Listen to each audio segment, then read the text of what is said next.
உளுந்தூர்பேட்டையில் பலத்த காற்றுடன் கனமழை பெய்து வரும் சூழலில் மின் விநியோகம் துண்டிக்கப்பட்டுள்ளது. கூடுதல் விவரங்களை செய்தியாளர் ஆறுமுகத்திடம் கேட்கலாம். ஆறுமுகம், தற்பொழுது மின் விநியோகம் துண்டிக்கப்பட்டிருக்கிறது.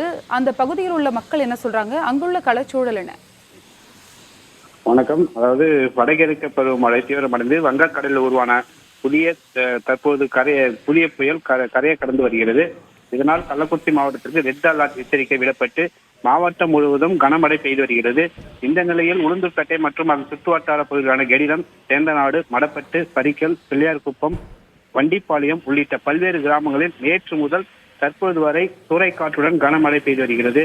இதனால் பல்வேறு கிராமங்களில் உள்ள வீடுகளில் மழைநீர் சூழ்ந்து காணப்படுவதால் கிராமங்களில் உள்ள 50க்கும் மேற்பட்ட மின்கம்பங்கள் சேதமடைந்ததால் அசம்பாவிதம் நடத்தாமல் இருக்க முன்னெச்சரிக்கை நடவடிக்கையாக இப்பகுதியில் மின் விநியோகம் துண்டிக்கப்பட்டது. தொடர் மழையால் கிராமப்புறங்களில் உள்ள தெருக்கள் மற்றும் சாலைகள் மழைநீர் தேங்கியுள்ளதால் வீட்டிலேயே மக்கள் முடங்கியுள்ளனர். புயல் கரையை கடக்கும் நிலையில் காற்றின் வேகம் அதிகரித்ததால் இப்பகுதியில் மின்சார விநியோகம் துண்டிக்கப்பட்டது. இதனால் வீடுகளில் உள்ள கிராம மக்கள் கடும் சிரமத்துக்கு ஆளாக்கினர். தொடர்ந்து மின்துறை அதிகாரிகள் தற்பொழுது வரை பழுதடைந்த மின்கம்பங்களை சரி செய்யும் பணியில் ஈடுபட்டு வரும் நிலையில் விரைந்து மின்சாரம் வழங்க நடவடிக்கை எடுப்பதாக மின்சாரத்துறை சார்பாக தெரிவிக்கப்பட்டுள்ளது.